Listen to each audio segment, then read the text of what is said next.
প্রেক্ষিতে আপনারা দাবি করেছেন 8 তারিখে লিখিত পরীক্ষা যেন না নেওয়া হয়।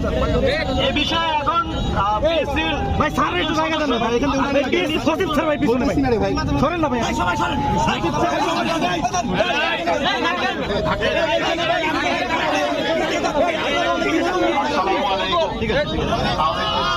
সদস্য আমার নাম মেহরুল ইসলাম ভূঁইয়া।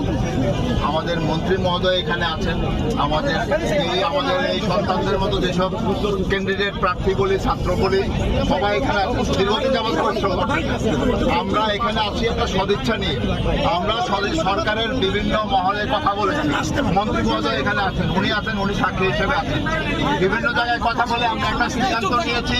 সিদ্ধান্তটা শুনেন, আগামী 8ই মে থেকে এই 46-এর লিখিত পরীক্ষা, 46-এর লিখিত BCS 46-এর লিখিত পরীক্ষার যে তারিখ নির্ধারিত ছিল সেটা স্থগিত থাকবে।